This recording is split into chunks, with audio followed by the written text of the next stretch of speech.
अस्सलामुअलैकुम तमाम देखने और सुनने वाले बहन भाइयों को मेरा प्यार भरा अस्सलाम। उम्मीद है सब खैरियत से होंगे। आज हम बना रहे हैं मज़ेदार मैक्रोनी रेसिपी, जिसके लिए मैंने पानी बॉईल किया। इसमें 2 खाने के चम्मच नमक और हाफ़ टी स्पून घी ऐड करके हाफ़ केजी मैं मैक्रोनी ऐड कर रही हूँ। एल्बो शेप में ली और इसे बॉईल कर लेंगे।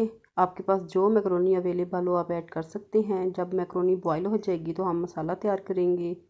इसके लिए मैंने 1 कप घी लिया, इसमें स्मॉल साइज़ की प्याज ऐड की और इसे मिक्स कर लेंगे। जब प्याज हमारी हल्की ब्राउन हो जाएगी तो हम इसमें ऐड करेंगे 1 पाव चिकन। घी के साथ चिकन को मिक्स कर लेंगे और जब चिकन हमारा मिक्स हो जाएगा, कलर चेंज हो जाएगा, तो हम इसमें शिमला मिर्च कटी हुई ऐड करेंगे। आपके पास जो सब्ज़ियां अवेलेबल हो आप ऐड कर सकती हैं। मेरे पास सिर्फ शिमला मिर्च थी तो मैंने इसे ऐड किया।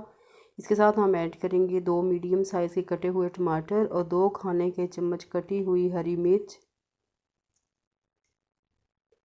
मिक्स कर लेंगे इनको और जब टमाटर हमारे गल जाएंगे तो हम इसमें ऐड करेंगे 1.5 टीस्पून नमक, 1 टीस्पून पिसा धनिया पाउडर, 1 टीस्पून कुटी हुई लाल मिर्च और 1 टीस्पून लाल मिर्चों का पाउडर। साथ हम ऐड करेंगे हाफ़ टी स्पून गरम मसाला पाउडर। मसाले आप अपनी मर्ज़ी से कम या ज़्यादा ऐड कर सकते हैं।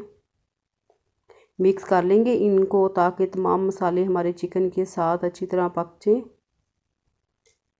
जब चिकन हमारा अच्छी तरह पक जाएगा तो हम इसमें ऐड करेंगे 2 टीस्पून सिरका, 2 खाने के चम्मच चिली गार्लिक सॉस, 2 खाने के चम्मच सोया सॉस और इसके साथ हम ऐड करेंगे केचप 2 खाने के चम्मच भर के।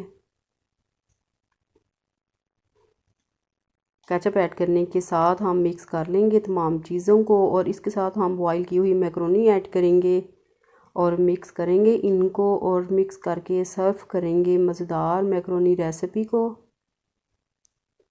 रेसिपी आपको अच्छी लगे तो इसे लाइक करें, शेयर करें, चैनल को सब्सक्राइब करें, बेल आइकन को प्रेस करें और फीडबैक ज़रूर दें कि ये मैक्रोनी रेसिपी आपको कैसी लगी।